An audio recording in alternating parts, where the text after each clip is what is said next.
Guys, papunta tayo sa Altamonte, Pililla, Rizal, no?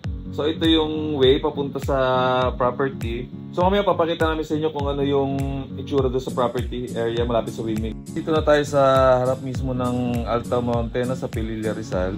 So ayun yung harap niya, makikita nyo mismo. Yan, nasa highway kami, nasa kabila kami para makita nyo po yung view niya. So ayan po yung entrance, makikita nyo po.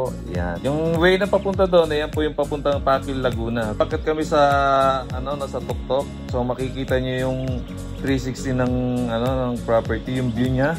And makikita nyo yung windmill. Yan, malapit-lapit na kami dyan, guys. No? Yan, nasa 80% developed na po yung lugar. Mga 2 years talagang fully developed na po siya. So makikita nyo po yan. Yan, kita nyo, no? Nasa tuktok na po tayo dyan, mga kalupa. Tingnan nyo, ang ganda dyan. So mga kalupa, nandito tayo ngayon sa Pililla, Rizal, no? Dito sa binibenta naming property. Dito sa Altamonte, Pililla, Rizal. So kung makikita nyo, ito po kami sa tuktok ng mga kalupa. Actually malapit siya sa windmill. Yan, yan po talaga kita-kita dito. Yung windmill. Mga bundok. Yan. Yan po mga kalupa, no? Likod po niya is Laguna de Bay. So makikita nyo yan pag nandito po kayo. Ngayon against the light, pero maganda po dito. Napaka-fresco po mga kalupa, no? 80% fully developed na.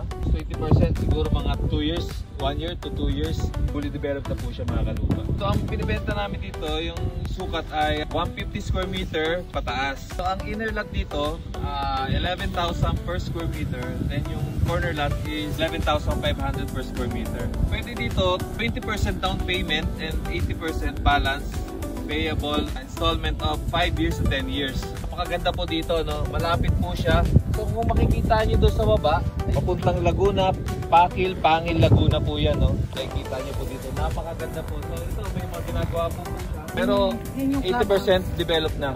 Kung gusto nyo mag-tripping, message lang po. Comment down below. Bye mga kalupa. Bye. God bless. Bye.